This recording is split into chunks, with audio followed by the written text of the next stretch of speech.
estamos de regreso y estamos estrenando una nueva sección, que esta creo que es muy importante y que nos va a ayudar a todo mundo. Pues se llama Buzón de Dudas. Estamos conscientes aquí en Diversidad Capital que no toda la gente que nos ve es LGBT, al contrario, la mayoría son personas hetero y que por algo están aquí, porque quieren aprender y a veces hay cositas que no quedan del todo claras o que pueden haber personas LGBT que se acaban de descubrir y que gustarían de una asesoría. Bueno, para eso nosotros nos estamos lanzando a las calles y yo le pregunté a Iván Mendoza, de 30 años, y era su mayor duda. Él comentó: ¿cómo ligan ustedes si no están seguros de que la otra persona sea gay? ¿Cómo? Oye. ¿Cómo? Pues el feeling, ¿no? El feeling. Pues sí, yo no creo que sea como en Haces ojitos específico. y el ojito viene de regreso, ya estuvo. No hay como una forma en específico de la comunidad LGBT de ligar. O sea, somos seres humanos y no como cualquier con persona, ¿no? Es una cuestión de sensibilidad con la persona que te atrae, ¿no? Y tanto para decirle sí, me gustas o no me gustas. Creo que no tiene que ver en específico como que tengas una... No tienes un manual de cómo no ligar. Hay un manual. ¿No? ¿Cuál sería un tip lindo? Bueno, pues a lo mejor no empezar directamente con, oye, me gustas, ¿no? Porque, ay, qué incómodo, así no. O llegar y preguntarle: oye, ¿eres gay? ¿Eres lesbiana? Sí, no, que... Primero pregúntale el nombre, ¿a creo qué que se dedica? hemos tenido parejas, ¿no? Que no necesariamente son lesbianas, en mi caso, y aún así, pues termina saliendo con ellas, ¿no? Y a lo mejor contigo se dan cuenta que también les gusta una mujer. Viva la bisexualidad. Viva la bisexualidad, no, viva la libertad y viva el amor. Déjense amar y amen sin importar el caparazón, en mi muy humilde opinión, Claro, ¿no? Entonces, bueno, ¿yo qué hago para ligar? Yo pues empiezo una conversación primero para ver si hay algo de empatía con la otra persona, ¿no?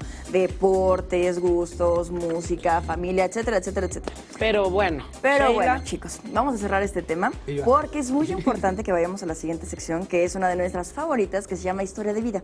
Y aparte, en esta sección de Historia de Vida el día de hoy tenemos una mujer que no solamente es talentosísima y súper reconocida, sino que aparte la queremos muchísimo en la comunidad LGBT y artística. Ella es Astrid Haddad. Vamos a ver su historia de vida.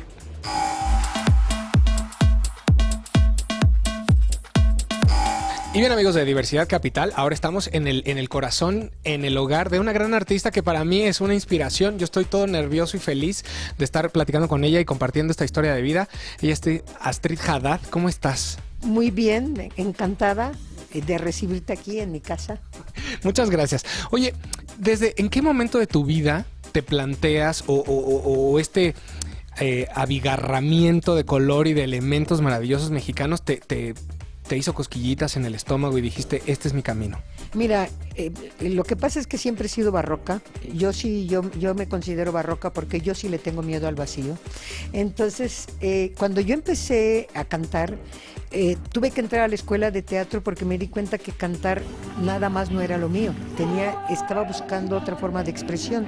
Y al entrar a la escuela de teatro empecé a descubrir lo que era el cabaret, lo que era el teatro de revista, empecé a hacer mis propias investigaciones y me di cuenta que por allá iba mi camino, que necesitaba decir muchas cosas y para decir las cosas que yo necesitaba, que era toda mi inconformidad con la política, los problemas sociales y lo demás, tenía que ver entonces con algo que llamaban cabaret y que la referencia más cercana era el cabaret alemán y lo que había hecho Bertolt Brecht con Kurt Weill y lo que había hecho Karl Valentin y tanta gente.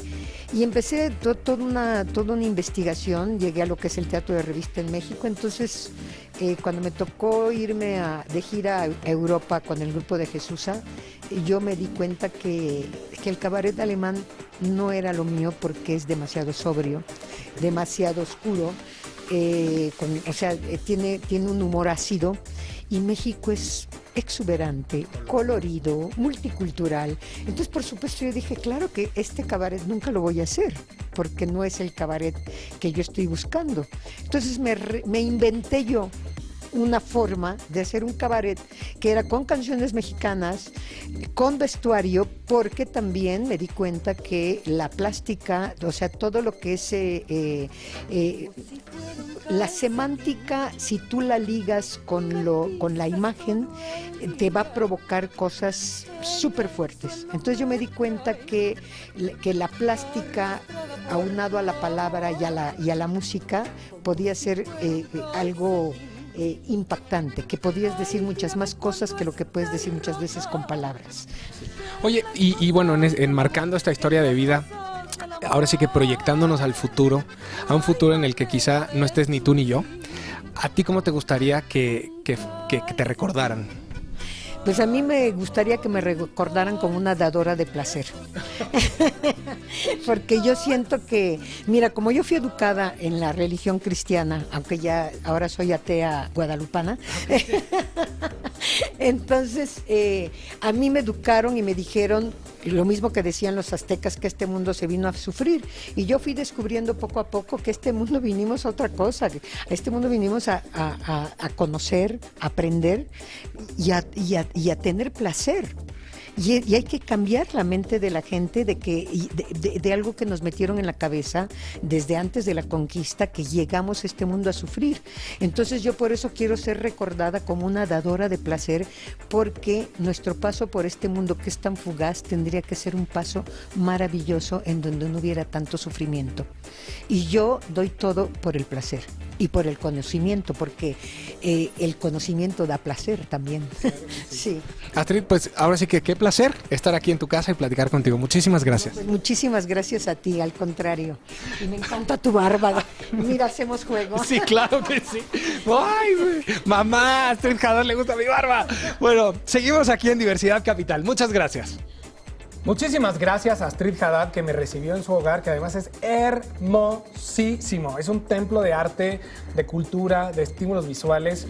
Y tuvimos esta maravillosa plática sobre no solamente el digamos que salir del closet de este artista tan maravilloso, tan abigarrado, tan barroca como ella misma se define, sino también como ser esta vocera y esta defensora no solamente de los derechos LGBT, sino de las minorías. Muchísimas gracias por esta inspiración, Astrid Haddad.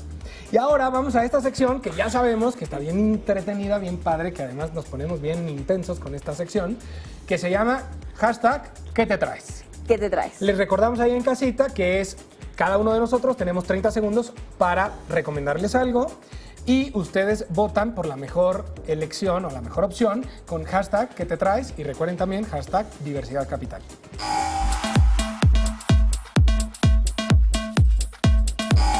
¿Ok?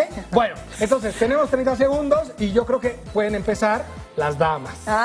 ¿Ok? Así que empieza Sheila, corren 30 segundos. ¿Qué te traes? Bueno, yo les quiero recomendar una página padrísima que se llama onhate.benetton.com y es una página que, como su nombre lo dice, es on hate, para erradicar el odio. En esta fundación se promueven diferentes proyectos y uno muy importante que quiero resaltar en esta ocasión es un proyecto que ganó la Universidad Autónoma de México con una compañera que se llama Rosa María de Garay, con un proyecto padrísimo 8, en el cual 7, tienen cabinas 6, por toda la Ciudad de México 4, donde entras y tú te puedes sentir identificado, 2, ¿sabes? 1. Con cualquiera de las discriminaciones que hay dentro de indígenas, comunidad LGBT o ¡Qué belleza, mi amor! Me toca Claro a mí, que sí, me nos vamos a ir a toca a mí. besar. Y bueno, ahora yo les traigo una opción, porque yo ando buscando mi media naranja y solo encuentro limones. Esta es la frase de Roberta y las chicas del montón, una obra que tú tienes que conocer. Está en la sacristía, ahí por Zona Rosa. Tú busca a Roberto Cabral y vas a ver esta serie de eventos que trae con Roberta, que te habla de un cabaret con drag queen. Es un evento mágico, entretenido, que seguro tú te vas a divertir. Busca, recuerda a Roberto Cabral, ahí vas a ver a las chicas del montón. ¿Qué te traes? 10, 9, 8. Claro que no. Bueno, yo apoyando el diseño mexicano les quiero recomendar a un diseñador que celebra nuestra herencia colorida, abigarrada también, de Chiapas. Él es Alexis Antonio. Ustedes lo pueden seguir tanto en Instagram como en Twitter con @AlexisAntonioMX. Él diseña collares y también es arquitecto. Chequen su trabajo, vale mucho la pena. Listo, con tiempo de sobra. Gracias. Bueno, pues ahora se acabó el programa. Qué bonito hablar de la bisexualidad justo en este año, que es de la visibilidad de la bisexualidad. Claro, gracias a España por hacer una buena mención de esto, que se haga ahora mundial, que tenemos ahora la oportunidad de hablar de esto en nuestro programa y que recordemos, ¿no? Como buen punto final, que LGBT son letras, que cada una de ellas tiene sonido, voz y letra. No son solamente Y necesidades palabras específicas. ni letras que se escriben, pero son mudas. Muy ¿Ok? bien. Importante reconocerlo. Exactamente. Muchas gracias a todas las personas que se conectaron con nosotros. Recuerden comentarnos en hashtag Diversidad Capital y seguir a nuestro canal en @capital-21. Es correcto. Y también pueden encontrarnos en las redes sociales como @Sheila Ferrera. Marc Papas. Y Johnny Carmona. Nos vemos la próxima semana y recuerden que hay que amar seres humanos. Amar seres humanos. No se preocupen sin caparazón. El amor es el amor. Exactamente. Cuídense. Bye. Bye bye.